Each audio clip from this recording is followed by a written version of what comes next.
Magandang araw sa ating lahat. Narito ang pinakabagong ulat tungkol sa lagay ng ating panahon ngayong Lunes, October 28, 2024. Bago tayo magpatuloy, kung hindi pa kayo nakasubscribe, please hit the subscribe button para lagi kayong updated sa ating mga weather forecasts at balita. At huwag kalimutang i-share ang video na ito para makapagbigay tayo ng babala at impormasyon sa ating mga kababayan. Si Bagyong Leon ay patuloy na kumikilos sa pakanluran at papalapit sa extreme northern Luzon.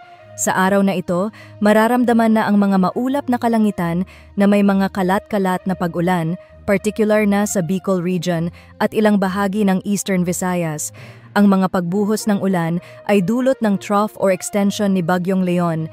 Ang mga lugar na apektado ng maulap na kalangitan at pag-ulan ay kinakailangang maging alerto sa panganib ng biglang pagbaha at pagguho ng lupa. Samantala, ang mga rehiyon ng Ilocos, Cordillera, Cagayan Valley at ilang bahagi ng Central Luzon ay magdadala ng bahagyang maulap hanggang sa maulap na kalangitan.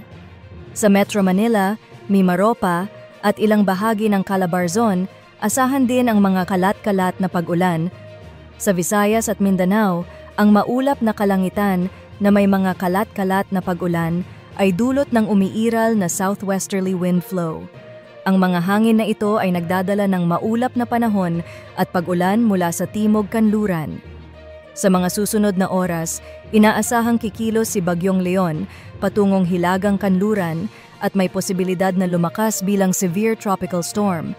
Sa Martes, inaasahang lalo pa itong lalakas at maaring umabot sa kategoryang typhoon na nag-uudyok sa posibilidad ng pagtaas ng mga wind signals sa ilang bahagi ng bansa. Batay sa cone of probability, posibleng magbago ang track ni Bagyong Leon, maaring umangat o bumaba ng bahagya, lalo na sa bahagi ng extreme northern Luzon. Kung sakaling mangyari ito, maaaring itaas ang Tropical Cyclone Wind Signal number 2 sa extreme northern Luzon at ilang bahagi ng Cagayan Valley. Sa mga susunod na araw, patuloy na kikilos si Bagyong Leon sa hilagang-hilagang kanluran at posibleng maglandfall sa Taiwan o sa Ryukyu Islands sa southern Japan. Sa kasalukuyan, hindi pa inaasahang tatama si Bagyong Leon sa anumang bahagi ng ating bansa. Gayunpaman, pinapayuhan ang lahat na manatiling nakatutok sa mga balita ukol sa bagyong ito dahil posibleng magbago ang takbo ng kanyang galaw. Yan muna ang latest update sa ating lagay ng panahon.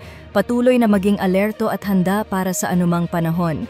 Huwag kalimutang i-share ang video na ito para mapaalam ang ating mga kapwa Pilipino.